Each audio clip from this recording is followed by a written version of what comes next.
इस थॉट को मैंने अपने इंस्टाग्राम अकाउंट पर पोस्ट किया था, पर इसके ऊपर मुझे एक बहुत ही इंटरेस्टिंग कमेंट भी आया जिसके बारे में आज इस वीडियो में आपसे बात करूंगी। ये किताब है एटॉमिक हैबिट्स और इसका कोट है negative thoughts compound. The more you think yourself as worthless, stupid or ugly, the more you condition yourself to interpret life that way. You get trapped in that thought loop.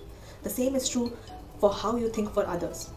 Once you fall in the habit of seeing people as angry, unjust or selfish, you see those kind of people everywhere. तो इसका meaning पहले मैं समझा दूँ कि जितना आप negative thoughts को सोचेंगे उतना ही वो मल्टीप्लाई होते जाएंगे, यानी कि बढ़ते जाएंगे। अगर आपने अपनी हैबिट बना ली है कि आपके साथ हमेशा गलत हो रहा है, आपको सिर्फ सेल्फिश लोग मिल रहे हैं, तो आप वैसा ही पैटर्न ऑब्जर्व करते रहेंगे अपनी लाइफ में। जो कमेंट मुझे मैसेज में मिला वो था, I agree to this. The question is how we get out of the loop if we are living in the same environment and we can't help but see those people।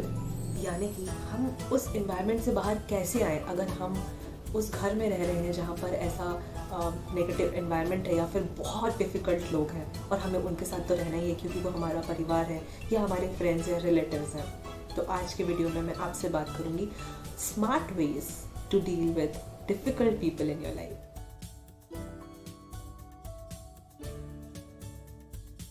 नमस्कार everyone, I am Akanksha Yadav, a certified life coach and a motivational speaker। ये question usually मुझे उस age group से ज़्यादा मिलता है who are trying to prove themselves to the world, यानी कि अराउंड 18 से 25 के बीच के लोग जो अपना एक टारगेट सेट कर चुके हैं उन्हें लाइफ में क्या करना है, पर उन्हें कहीं ना कहीं फैमिली से सपोर्ट नहीं मिल रहा है। हाउएवर ऐसे बहुत से लोग हैं जो मैरिड हैं, जो अपना एक एक्सटेंडेड फैमिली बना चुके हैं and their in laws and even their parents don't support for their goals. बहुत ही डिफिकल्ट सिचुएशन है ना। Stay tuned. Smart way number 1, जब आपके साथ कोई अग्री नहीं करता है, स्पेशली आपके घर वाले, तो सबसे पहला हमारा रिएक्शन क्या होता है? गुस्सा, anger.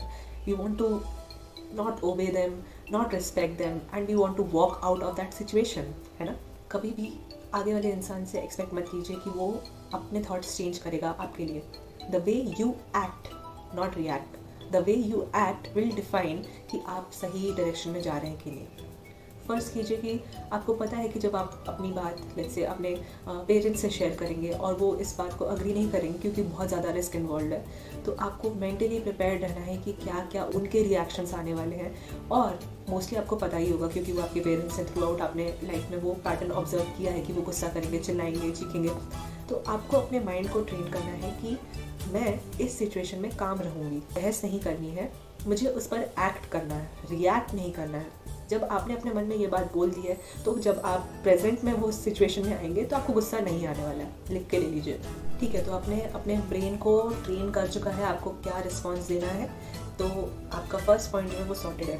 Number 2 point is be so confident and secure about your goals कि आपको अगर सामने वाला बोलता भी है कि आप नहीं कर पाओगे तो भी आपका कॉन्फिडेंस नहीं हिलना चाहिए। डिफ़िकल्ट है ना? एक्चुअली डिफ़िकल्ट नहीं है, बहुत ईजी है। आपको क्लियर होना पड़ेगा कि आप जो कर रहे हैं उसमें आप फुल कॉन्फिडेंस में है कि ये चीज़ मेरे अनुसार ही जाएगी, और अगर कुछ नहीं भी गया तो आपके पास एक बैकअप प्लान होना चाहिए। थोड़ा सा पीछे लेके चलती हूँ आपको इस टॉपिक में। कभी आपने ये सोचा है कि हमारे जो इमीडिएट फैमिली फ्रेंड्स हैं वो ही हमसे क्यों हमारे ऊपर ट्रस्ट नहीं करते हैं और क्यों हमें इतना डिफ़िकल्ट या इतना नेगेटिव इमोशंस उनसे मिलते हैं?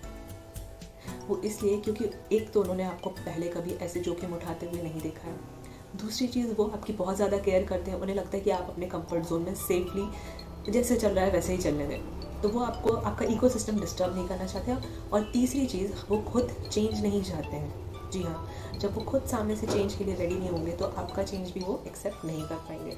तो ये है छोटी सी साइकोलॉजी थॉट्स के बिहाइंड जो आपको समझना बहुत ज़रूरी है। तो ईजी हो गया ना समझना सामने वाले को।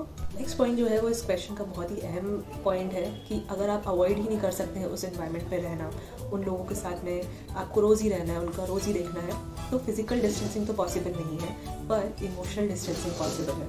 मैं ये नहीं कह रही हूँ कि आप उनसे बातें बंद कर दीजिए या उन्हें जवाब नहीं दीजिए, पर अपने आप की मेंटल और इमोशनल स्टेबिलिटी के लिए आपको इमोशनली थोड़ा सा डिस्टेंस मेंटेन करना पड़ेगा, जो आप दोनों के लिए ही बेटर रहेगा। इमोशनल डिस्टेंस एक बहुत भारी टर्म है, इतना इजी टॉपिक नहीं है समझाने के लिए, पर आप प्रैक्टिस कर सकते हैं। जैसे कि हम जिम में जाकर अपनी मसल्स बनाते हैं, वैसे ही आप अपने ब्रेन की भी मसल्स को ग्रो कीजिए। उन्हें ट्रेन कीजिए कि किस सिचुएशन में कैसे रिएक्ट करना है। और इमोशनल डिस्टेंस का मतलब है कि जब भी आपके सामने वो सिचुएशन आ रही है जहाँ पर क्लैशेस होने के चांसेस हैं, उस पैटर्न को आपको तुरंत ब्रेक करना है। तुरंत ब्रेक करना है मतलब किसी और चीज़ पे अपना ध्यान लगा लीजिए, या फिर एक पानी का ग्लास उठाइए और उसे पी लीजिए। आपके थॉट्स वापस रीअलाइन हो जाएंगे, आप वापस उस काम सिचुएशन में आ जाएंगे जहाँ आप सोच सकते हैं कि हाँ अब मुझे नेक्स्ट स्टेप क्या करना है। इंस्टेड ऑफ रिएक्टिंग मुझे एक्ट कर, इस पैटर्न में वापस नहीं फंसना है। तो इससे क्या होगा, सामने वाला जो डिफ़िकल्ट पर्सन है उसे वो चीज़ नहीं मिल पाएगी जिससे उसे सेटिस्फैक्शन मिल रहा है, जिससे उसे बोलकर लग रहा है कि हाँ मेरा काम हो चुका है।